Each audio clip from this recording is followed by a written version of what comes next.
मनु जी के पुत्र महाराज उत्तानपाद, जिनके पुत्र भगवान के परम भक्त श्री ध्रुव जी महाराज हुए। मनु जी के पुत्र उत्तानपाद और उत्तानपाद के पुत्र ध्रुव, जिन्होंने 5 वर्ष की अवस्था में 5 महीने की कठिन तपस्या से भगवान का दर्शन प्राप्त किया। कारण क्या था?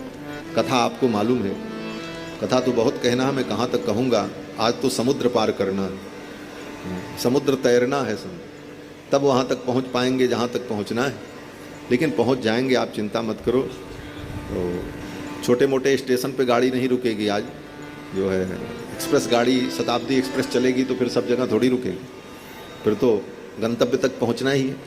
तो महाराज मनु जी के पुत्र उत्तानपाद और उत्तानपाद के पुत्र श्री ध्रुव जी महाराज, जो भगवान के परम भक्त हैं।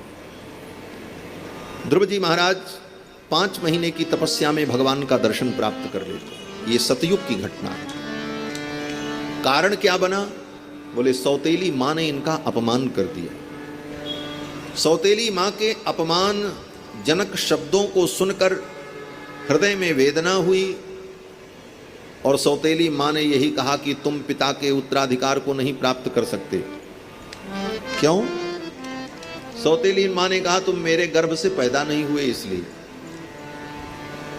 तो ध्रुव जी ने पूछा क्या करना होगा? अब 5 वर्ष के ध्रुव जी तो बालक हैं, उनको क्या पता किसके गर्भ से पैदा होना चाहिए नहीं होना चाहिए, इसका मतलब क्या होता है। बालक तो बालक है।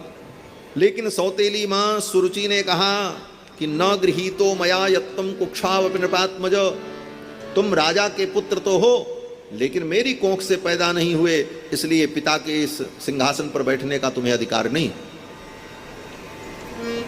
ध्रुव जी ने कहा इसके लिए मुझे क्या करना होगा? तो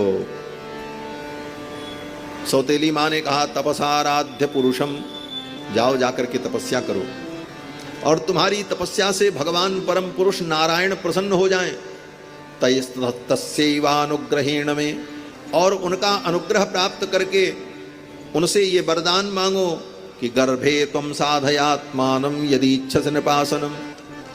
भगवान से कहो कि हे प्रभु, मुझे इस बार सुरुचि का बेटा बना करके भेजो, तब जब मेरे बेटा बनोगे तब तुमको ये गद्दी मिलेगी।